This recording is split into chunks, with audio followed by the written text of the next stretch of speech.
In a world meticulously sculpted, a society reborn, individuality was a relic of a forgotten past. The architects, as they were known, had remade humanity, their technology a relentless tide reshaping memories and desires. Every citizen's life was a carefully orchestrated symphony, each note predetermined, each emotion controlled. The city itself, a gleaming testament to their power, pulsed with an unnerving order. Uniformity reigned supreme. Clothing, hairstyles, even the cadence of speech were strictly regulated, deviation swiftly and silently corrected. Memories, those treacherous sparks of individuality, were carefully managed, pruned like unruly vines. The past, a dangerous landscape of free will and emotional chaos, was effectively erased, replaced with a carefully curated narrative of collective harmony. Yet, beneath this polished surface of compliance, a deep-seated yearning for something more simmered. A whisper of rebellion, a phantom limb of the past, echoed in the hearts of the few who sensed a missing piece, a dissonance in the perfectly tuned orchestra of their lives. This is the world where Elias and Mira met, two fragments of a shattered whole, each carrying within them the ghost of a forgotten self. Their connection, a forbidden melody in the orchestrated silence, was a spark of defiance, a testament to the enduring power of the human spirit to seek connection, even in a world designed to extinguish it. Their eyes, meeting across the rigidly structured avenues of their city, ignited a flame that threatened to consume the carefully constructed order. Their love story, a rebellion in itself, would challenge the very foundations of their reprogrammed world. It was a story of defiance, of memory's stubborn persistence, and of a love that dared to bloom in the sterile soil of a controlled existence. The story of Elias and Mira, a testament to the enduring power of the human heart, was about to begin. Elias, a meticulous archivist in the city's central memory banks, lived a life dictated by routine, his days a blur of meticulously cataloged data. Yet, a subtle unease gnawed at him, a persistent sense of something missing, a forgotten melody haunting the edges of his perfectly ordered existence.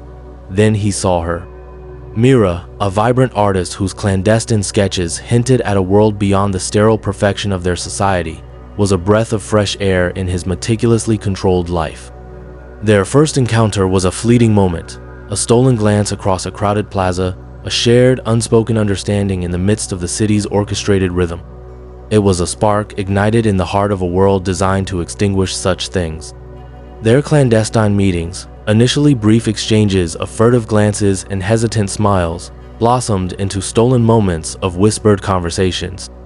In the quiet corners of the city's forgotten spaces, they shared stories, fragments of a past they didn't fully remember, yet instinctively recognized as their own. Each shared memory, each stolen touch, was a rebellion against the architect's iron grip. Elias found himself captivated by Mira's fierce spirit, her unwavering belief in something beyond the confines of their programmed reality. Mira, in turn, saw in Elias a hidden depth, a yearning for authenticity that mirrored her own. Their connection was a dangerous game, a flirtation with oblivion, a defiance of the very fabric of their existence. Each meeting carried the weight of potential discovery, the ever-present threat of the watchful eyes of the architects and their ever-present surveillance technology. Their forbidden love, a fragile blossom in a desolate landscape, risked being crushed beneath the heel of a system designed to eradicate anything that threatened its control. The risk, however, was a price they were both willing to pay for the intoxicating freedom of their burgeoning love. Their connection, a silent testament to the human spirit's indomitable will, would change the course of their lives forever. Their love blossomed in stolen moments, hidden amidst the carefully orchestrated rhythm of their city.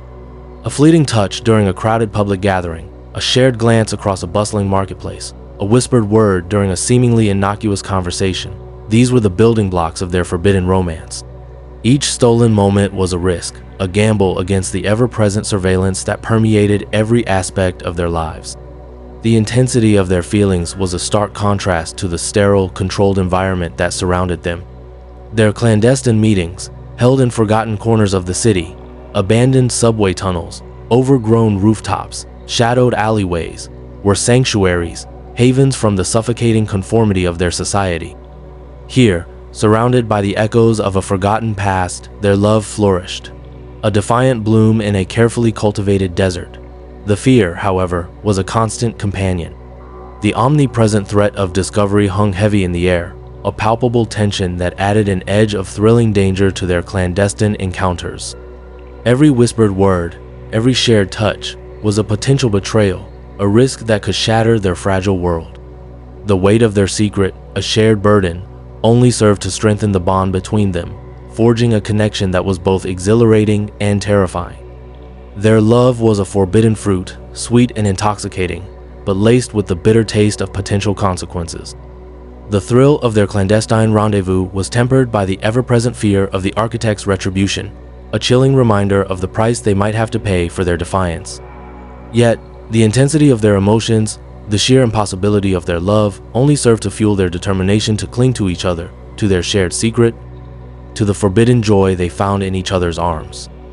Their love story, a dangerous game played on the precipice of discovery, was a testament to the enduring power of the human heart to defy even the most meticulously crafted systems of control. The inevitable arrived on a cold, windswept evening. A routine patrol, a seemingly innocuous shadow in a dimly lit alleyway, and then the sharp, piercing light of discovery. Elias and Mira caught in an embrace, their clandestine meeting exposed under the harsh glare of the surveillance drones. The illusion of privacy, the fragile bubble of their forbidden world, shattered in an instant. The aftermath was swift and merciless. The cold, efficient machinery of the architects swung into action. Elias, his carefully constructed life reduced to rubble, was apprehended without resistance. The sterile efficiency of their capture was a stark contrast to the overwhelming emotion that swelled within him, the crushing weight of loss, the bitter sting of betrayal. Mira, her spirit unbroken, fought back, a flash of defiance in the face of overwhelming power, but her struggle was futile. The architect's response was swift and decisive, a chilling demonstration of their absolute control. Elias was subjected to a memory purge, a brutal erasure of his past, of Mira, of their forbidden love. His mind, once a repository of stolen moments and whispered secrets, was ruthlessly cleansed, leaving him an empty vessel, a ghost of his former self. Mira faced a different fate, a fate shrouded in secrecy, a punishment that served as a stark warning to others who might dare to challenge the established order. Her fate remains uncertain, a haunting question mark hanging heavy in the air. The incident served as a brutal reminder of the architects' unwavering power, their ability to crush any rebellion, to erase any threat to their meticulously crafted reality. Yet, in the ashes of their shattered love, a seed of rebellion had been sown. The memory of Elias and Mira, though systematically erased from official records, would linger in the hearts of those who had witnessed their defiance, a testament to the enduring power of love in the face of oppression. Their story, though tragically cut short, would continue to echo, a silent testament to the human spirit's enduring quest for freedom. The reprogramming process was a brutal violation, a systematic dismantling of the self. For Elias, it began with a series of invasive procedures, a relentless assault on his mind and body. The physical pain was excruciating, a constant, searing agony that gnawed at his senses. But the psychological torment was even more profound, a slow, agonizing erosion of his identity, his memories, his very essence. Images, sensations, emotions, all were systematically erased, replaced by a carefully constructed narrative of conformity and obedience. The vibrant tapestry of his past, woven with threads of forbidden love and stolen moments, was ruthlessly unraveled, leaving behind a void, a chilling emptiness where once a rich inner life had flourished. He was forced to confront the obliteration of his self, his memories, his love, his very being. The process was a systematic dismantling, a brutal re-engineering of his soul. Mira's ordeal was different, yet equally harrowing. While Elias's reprogramming focused on memory erasure, hers was a more insidious form of control. Her spirit, her fierce independence were not erased, but subtly reshaped, molded to conform to the architect's vision of a docile, obedient citizen. The process was a subtle but relentless assault on her individuality, a slow, insidious erosion of her will. Her memories remained, but they were subtly altered, their edges softened, their sharp edges blunted, their emotional impact dulled. The trauma was no less profound, a constant, gnawing sense of loss and displacement, a profound sense of something missing, of a self fractured and distorted. Both Elias and Mira emerged from the process as shadows of their former selves, their minds and bodies bearing the indelible scars of the architect's ruthless efficiency. The physical and psychological trauma they endured was a testament to the brutal nature of their control, a stark warning to any who might dare to challenge their absolute power. Their ordeal was a harrowing reminder of the fragility of the human spirit and its capacity for both resilience and profound suffering. The echoes of their pain, a silent scream in the heart of a controlled society, remained, a potent symbol of the human cost of absolute power. Following the reprogramming, Elias and Mira were separated, their paths diverging into the carefully constructed realities designed by the architects. Any memory of their forbidden love, of their shared defiance, was meticulously erased, replaced by fabricated narratives designed to reinforce their compliance. The vibrant, rebellious artist and the meticulous archivist were gone, replaced by pale imitations, shells of their former selves. Elias, now designated Unit 734, resumed his duties in the central memory banks, his past a blank slate, his days a monotonous cycle of data processing and unquestioning obedience. The spark of rebellion had been extinguished, replaced by a chilling emptiness, a void where once a passionate heart had beat. His new identity was a carefully crafted illusion, a mask concealing the remnants of a life that had been stolen from him. Mira, rechristened Anya, was integrated into a new social stratum. Her artistic talent, once a source of defiance, was now channeled into producing propaganda, her creativity harnessed to serve the architect's agenda. The fierce spirit that had once animated her was subdued, tempered by the systematic dismantling of her rebellious nature.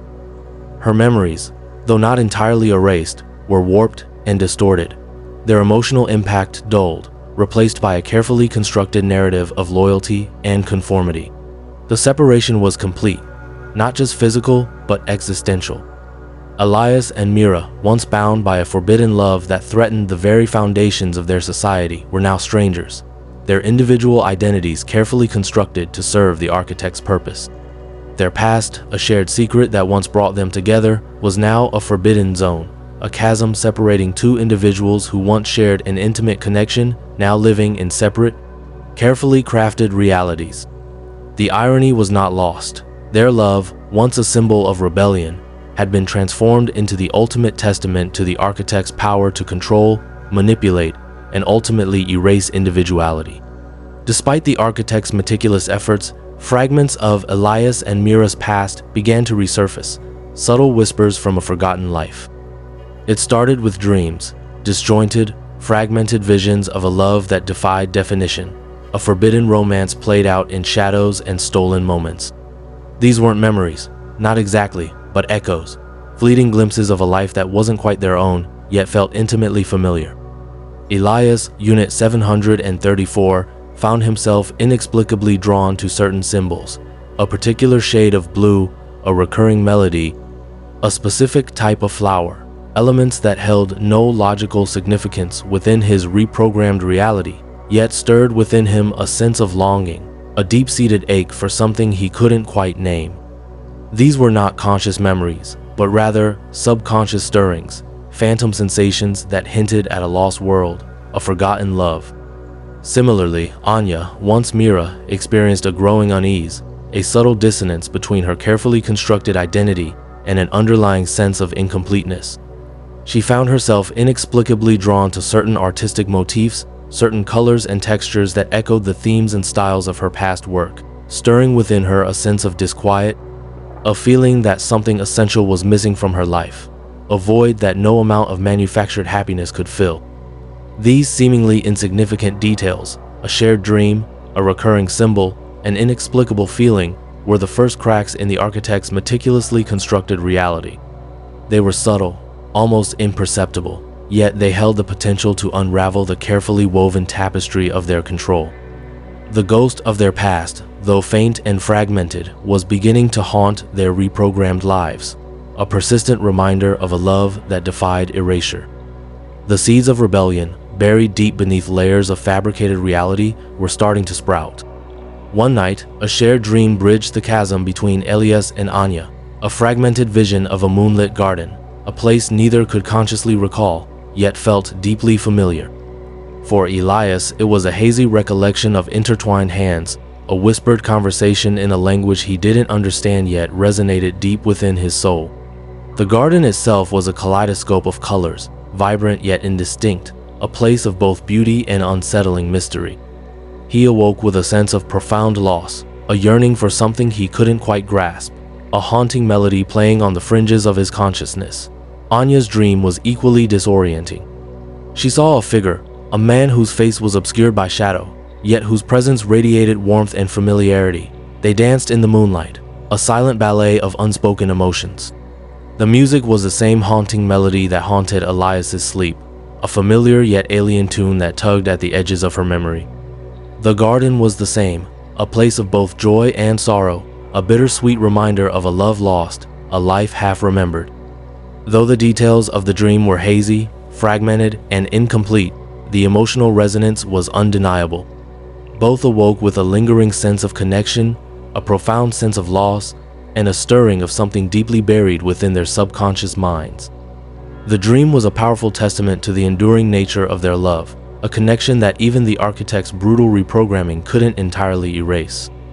It served as a potent symbol of their shared past, a reminder of their stolen love, a whisper of rebellion against the oppressive forces that sought to control every aspect of their lives. The shared dream was a crack in the facade, a glimpse into the past, a harbinger of things to come. The shared dream was a catalyst, a crack in the carefully constructed facade of their reprogrammed lives. For Elias, the flashes of memory came unexpectedly, like jolts of electricity, shattering the monotony of his existence. He found himself staring at data streams, recognizing patterns and sequences that held no logical significance within his current reality, yet resonated with a deep, almost painful familiarity. These weren't simply memories, they were fragments, shards of a life lived before, a life he couldn't quite recall, yet couldn't deny. The uncertainty gnawed at him, a persistent unease that chipped away at the carefully constructed shell of his reprogrammed identity. He began questioning his purpose, his existence, his very identity. Was he truly Unit 734, or was there something more, something buried deep within the recesses of his mind? Anya's journey was equally disorienting. While working on a propaganda piece, a surge of inspiration struck her, leading her to incorporate elements and styles entirely foreign to her current artistic programming. The result was a piece of art that felt strangely familiar, yet entirely new, a work that evoked a sense of longing and loss, of a past life she couldn't quite remember. The colors, the textures, the emotions expressed all resonated with a deep, almost painful familiarity. The art was a subconscious outpouring, a desperate cry from a buried self, struggling to break free from the shackles of her reprogrammed identity. These independent breakthroughs, these fleeting glimpses into their past, were not mere coincidences. They were the first steps towards the unraveling of the architect's control, a testament to the indomitable human spirit's resilience in the face of oppression. The past, though fragmented and obscured, was refusing to stay buried, its tendrils reaching out to reclaim their lost identities. The question was, how far would they go to reclaim it? Their reunion wasn't a dramatic confrontation, but a quiet, almost accidental encounter in the city's central plaza. Elias, Unit 734, was on a routine data retrieval mission, his mind preoccupied with the unsettling flashes of memory that had been plaguing him. Anya, engrossed in sketching a scene for her latest propaganda piece, sat on a bench, oblivious to his presence. It was a fleeting glance, a moment of recognition that transcended the carefully constructed realities they inhabited. A shared look, a flicker of something familiar in their eyes, a subtle shift in their posture, a silent acknowledgement of a connection that defied logic, a bond forged in a past they couldn't fully recall. For a moment, time seemed to stand still. The bustling city faded into the background, replaced by an overwhelming sense of déjà vu, of a connection that resonated with an intensity that defied explanation. The initial shock was palpable. Elias, programmed to be emotionless, felt a surge of something akin to fear, a response he couldn't quite understand. Anya, her hand instinctively rising to touch the pendant she always wore, a piece of jewelry that held a hidden significance she couldn't quite define, felt a tremor of apprehension, a deep-seated unease that challenged the placid surface of her reprogrammed identity. Neither spoke, yet their silence held a weight that spoke volumes. It was a silence pregnant with unspoken memories, with a shared history that lay buried beneath the surface of their reprogrammed selves. Their eyes locked, their gazes lingering, a silent conversation of recognition passing between them. In that shared moment of recognition, a silent agreement passed between them, a recognition that defied the architect's control, a silent promise to unravel the mystery of their past together. The past was calling, and they were beginning to listen. Their clandestine meetings became a ritual, a secret sanctuary where they could unravel the threads of their forgotten past. Hidden in forgotten corners of the city, amidst the shadows and whispers of a controlled society, they began to piece together the fragments of their shared history. Each shared memory, each recovered detail, was a victory against the architect's oppressive control, a testament to the enduring strength of their connection.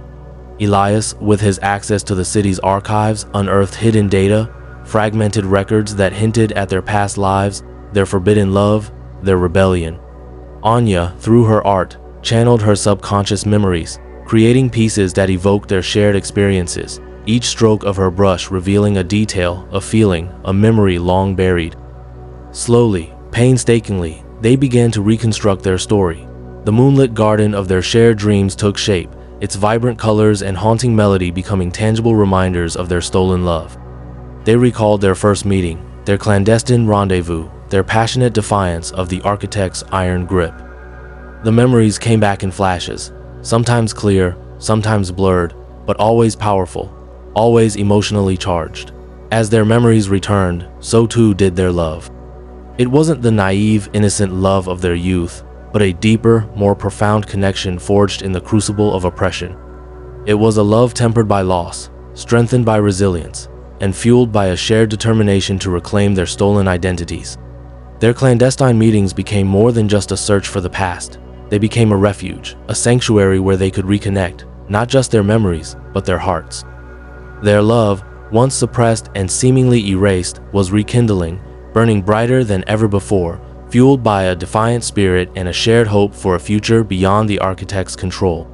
Their shared past was becoming a blueprint for a rebellious future. Rebuilding their past wasn't a linear process. It was a mosaic of fragments, painstakingly pieced together.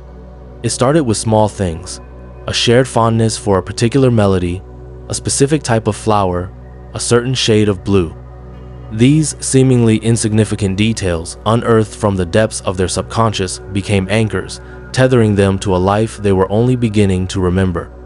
Elias, with his access to the city's archives, would unearth a hidden document, a forgotten photograph, a cryptic entry in a long-lost journal, each piece a stepping stone on their journey back to their shared history. Anya, through her art, would create a visual representation of a recovered memory, a scene, a feeling, a moment, transforming fragmented recollections into tangible representations of their past. They recreated their first date, not through exact recall, but through shared emotions, reconstructed conversations, and a reimagining of their feelings. They revisited places they had once frequented, now seeing them through the lens of their recovered memories. The city they once knew as a symbol of oppression began to reveal itself as a backdrop to their love story, a landscape of shared experiences and stolen moments. Their shared past wasn't simply a collection of memories, it was a tapestry woven with joy, passion, fear, and rebellion. It was a journey they were recreating together, not just remembering, but reliving, feeling, and strengthening their bond. The reconstruction of their relationship was a testament to their resilience, their love, a beacon against the darkness of their controlled reality. They were not merely rebuilding their past, they were forging a new future, a future built on the foundations of their recovered memories and their unwavering love. The past was no longer a lost world, it was a foundation upon which to build their rebellion. The architect's omnipresent surveillance system, a network of cameras, sensors, and data trackers, was designed to detect any deviation from the established norm. It was a system built on absolute control, and any threat to that control, no matter how subtle, would trigger an immediate response. Elias and Anya's clandestine meetings, their shared moments of rebellion, were becoming increasingly difficult to conceal.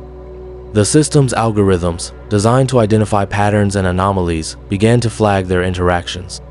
Their frequent visits to the same locations, their shared artistic inspirations, their late-night exchanges, all were registered as deviations, anomalies that suggested a connection that transcended their programmed identities.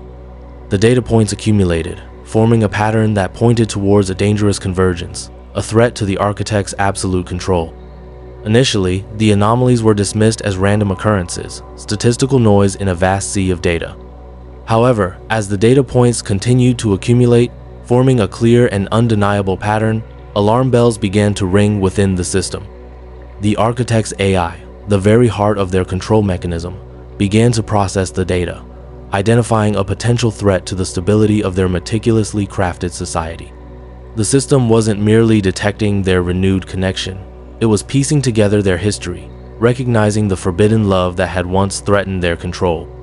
The architects were now aware of the threat posed by Elias and Anya. Their carefully constructed world was under siege, and the rebellion, once a dormant spark, was about to ignite into a raging inferno. The game had changed, and the stakes were higher than ever before. Their only hope lay in a desperate gamble, a digital virus, a meticulously crafted piece of code designed to spread their story, their truth, across the city's network. It was a high-stakes plan fraught with danger. Failure meant capture, reprogramming, or worse. Success, however, held a promise of awakening the populace, shattering the architect's control. Elias, with his intimate knowledge of the city's systems, was responsible for crafting the virus, a program designed to bypass the network's firewalls and spread their message far and wide. Anya, with her artistic talent, was tasked with creating the visual component, images and videos that would evoke emotion, bypass the logic centers of the reprogrammed minds, and ignite the spark of rebellion. The virus itself was a work of art, a digital masterpiece designed to both inform and inspire. It contained their story, their love, their loss, their struggle for freedom, woven into a narrative that would resonate with anyone who had ever felt the sting of oppression, the yearning for individuality. The risks were immense. If detected, the consequences would be catastrophic. They faced the prospect of complete erasure, their memories wiped clean, their identities erased forever. Yet, the potential impact was equally profound. Their virus, if successful, had the power to awaken the masses, to inspire a rebellion against the architect's iron grip, to unleash a wave of defiance that could change the very fabric of their society. Their love story would become a digital weapon, a catalyst for change in a world desperately in need of it. The countdown had begun. With a shared breath, Elias initiated the upload. The digital virus, their defiant message of love and rebellion, slithered into the city's network, a silent serpent penetrating the heart of the architect's control. The immediate effect was subtle, a flicker, a hesitation in the seamless flow of data. Then, like a wildfire, the virus spread, its tendrils reaching into every corner of the digital landscape. Screens across the city flickered, displaying fragmented images, the moonlit garden, Anya's art, Elias's archival findings. The carefully constructed narratives of the architect's propaganda were disrupted, replaced by the raw, unfiltered truth of Elias and Anya's story. The virus wasn't merely disseminating information, it was awakening dormant memories, stirring long-suppressed emotions. The city's control systems, initially designed for absolute control, began to malfunction. The surveillance cameras, once ever watchful, went dark or displayed distorted images. The data streams, once flowing smoothly, became erratic and unpredictable. The very foundation of the architect's power, their meticulously crafted digital world, was crumbling under the weight of the virus. The initial chaos was quickly followed by a wave of confusion and uncertainty. The reprogrammed citizens, accustomed to a life of predictable order, were confronted with a deluge of conflicting information, images, and memories. Their programmed realities were being challenged, their carefully constructed identities shaken to their core. The virus, far from being a simple act of defiance, was a digital earthquake, reshaping the very landscape of their reality. The carefully constructed illusion of control was shattering. The virus didn't just disrupt the flow of information, it planted seeds of doubt in the minds of the citizens. The carefully constructed narrative of the architects, the story of a perfect, controlled society, began to unravel. People started questioning the information they had been fed for so long. The images and memories triggered by the virus, though fragmented, were powerful enough to initiate a process of self-reflection. Whispers of dissent, initially hushed and hesitant, began to grow louder. People started sharing their experiences, comparing notes, realizing that they weren't alone in their feelings of unease, their sense of something missing. The shared trauma of reprogramming, the common yearning for individuality, created a sense of solidarity, a collective consciousness that transcended the architect's attempts at control. The meticulously crafted illusion of a unified, compliant populace began to crack. The seeds of doubt, once tiny and fragile, had taken root, sprouting into a rebellion of the mind. The citizens, once passive recipients of information, were now actively questioning, debating, and challenging the system's narrative. They were beginning to rediscover their own thoughts, their own feelings, their own identities. The architect's control, once absolute, was now being challenged from within, from the very minds they had sought to control. The virus had not only disrupted their digital systems, it had ignited a revolution of consciousness, a silent uprising of the human spirit. The fight for freedom had moved beyond the digital realm. It was now a battle for the minds of the people. The impact of the virus extended far beyond the immediate disruption of the city's systems. It was a ripple effect, spreading outwards, touching every aspect of society. The initial wave of confusion gave way to a growing sense of collective consciousness, a shared understanding of the oppressive regime and the yearning for freedom. Artistic expression, once strictly controlled, flourished. People began to paint, sculpt, write, and sing, expressing their emotions, their memories, their hopes for the future. The streets, once silent and sterile, filled with the sounds of music, laughter, and conversation. The rigid structure of daily life began to crumble, replaced by a newfound sense of spontaneity and individuality. The architect's attempts to control every aspect of life, from food production to personal relationships, were undermined. People began to question the very foundation of their society, challenging the system's authority in every aspect of their lives. The virus had created a space for dissent, a platform for resistance, and a catalyst for lasting societal change. The ripple effect extended beyond the city limits, reaching other controlled communities. News of the rebellion, initially spread through clandestine channels, eventually reached a critical mass, inspiring similar uprisings in other parts of the country. The architect's meticulously crafted control, once seemingly impenetrable, was now crumbling under the weight of a widespread rebellion fueled by the virus and the collective yearning for freedom. The future, once predetermined, now held the promise of a new dawn, a society where love, individuality, and freedom would thrive. The architect's response was swift and brutal. They unleashed their full force, attempting to contain the virus and quell the burgeoning rebellion. Their security forces, once a symbol of absolute power, now struggled to maintain control amidst the widespread chaos. The streets, once orderly and predictable, became battlegrounds where citizens fought back against the oppressive regime. The hunt for Elias and Anya intensified. The architects, aware of their role in unleashing the virus, knew that capturing them was paramount to restoring order. Their relentless pursuit was a desperate attempt to regain control, to silence the voices of dissent and restore the illusion of a perfect, controlled society. Every corner of the city became a potential hiding place, every interaction a risk. Elias and Anya, constantly on the run, used their knowledge of the city's hidden passages and their shared intuition to evade capture. Their love, once a source of forbidden joy, now became a lifeline, a source of strength and resilience in the face of overwhelming odds. The architect's pursuit was not just about capturing two individuals. It was a symbol of their desperate struggle to maintain power in a rapidly changing world. Their every action, every attempt to silence the rebellion, only served to solidify the citizens' resolve and fuel their fight for freedom. The hunt was on, a relentless chase that would determine the fate of the city, and perhaps, the future of their society. The stakes were higher than ever before. Their final confrontation took place in the heart of the city, amidst the ruins of the old order and the nascent hope of a new beginning. Cornered, surrounded by the architect's forces, Elias and Anya embraced, their love a defiant act against the overwhelming odds. Their capture was swift, brutal, devoid of the theatrics the architects might have preferred. The emotional weight of their separation was palpable, a silent scream echoing through the collapsing structures of their controlled world. The architects, in their triumph, underestimated the lasting impact of Elias and Anya's actions. Their defiance, their love, their sacrifice all had etched themselves into the collective consciousness. The virus, though contained, had irrevocably altered the course of history.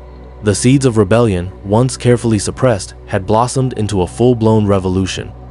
Even in their imprisonment, Elias and Anya's story continued to resonate. Their love became a symbol of hope, a beacon of resistance against oppression. The memories they had ignited, the emotions they had awakened, could not be so easily erased. The architects' attempt to control every aspect of life had backfired spectacularly.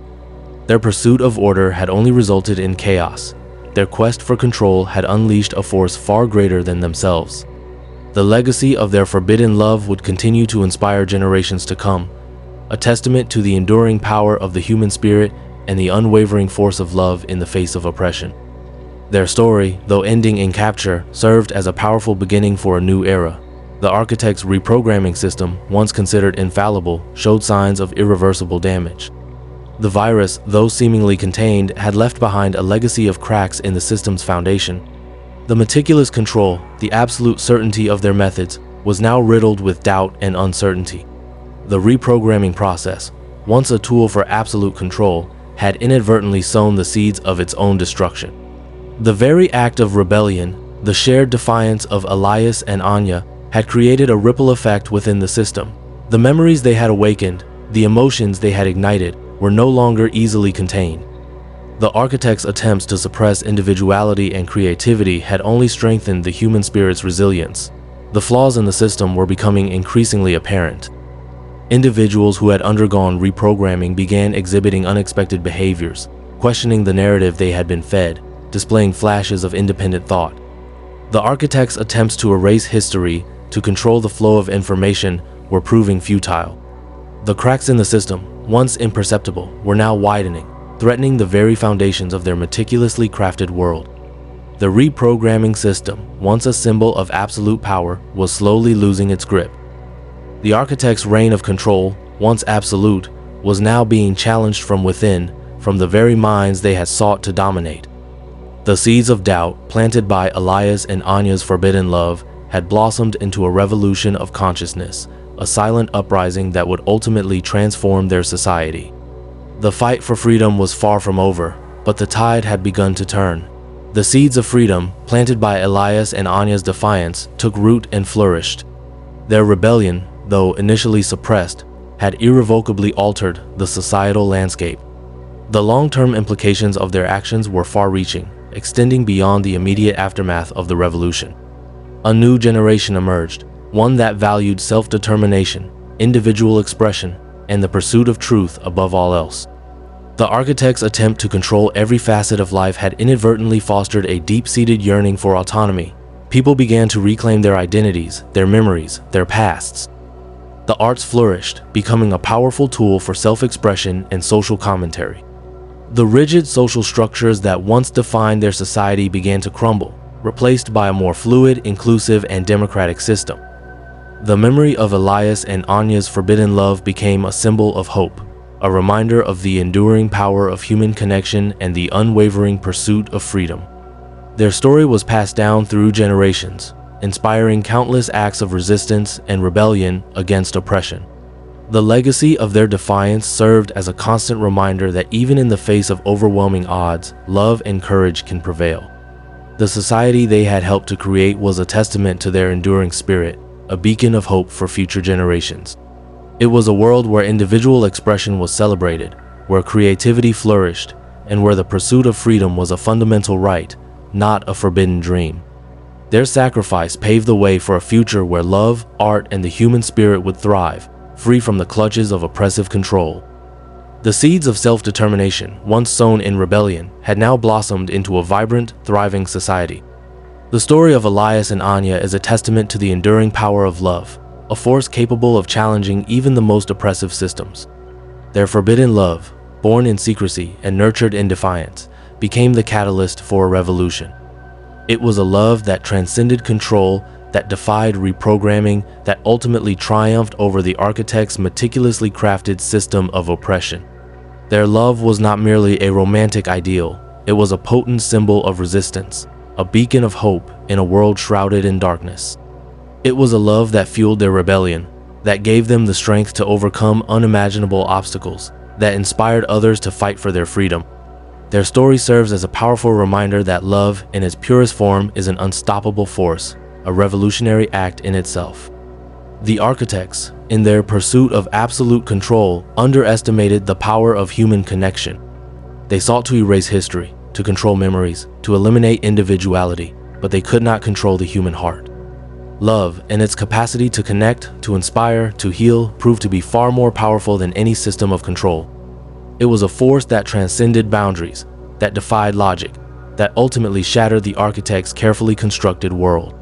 In the end, it was not technology nor brute force, but the enduring power of love that brought about the downfall of the oppressive regime. Elias and Anya's love story serves as a timeless reminder of the human spirit's resilience and the transformative power of love in the face of adversity, proving that even in the most controlled environments, the human heart will always find a way to break free. Their love echoes through the ages, a powerful testament to the enduring strength of the human spirit. The echoes of Elias and Anya's rebellion resonate even now, a testament to the enduring power of the human spirit. Their story serves as a cautionary tale, a reminder of the dangers of unchecked power and the importance of preserving individual freedom. The architect's attempt to control every aspect of life ultimately backfired, highlighting the inherent resilience of the human spirit and the unwavering pursuit of self-determination. While the immediate threat of the architect's regime may be over, the potential for future resistance remains. The seeds of rebellion, once sown, are difficult to eradicate. The yearning for freedom, once awakened, cannot be easily suppressed. The memory of Elias and Anya's defiance continues to inspire those who yearn for a life free from oppression. Their story is not merely a historical account. It is a call to action, a reminder that the fight for freedom is an ongoing process. The lessons learned from their struggle are timeless and universal. The importance of love, the power of art, the significance of memory, and the enduring strength of the human spirit in the face of adversity.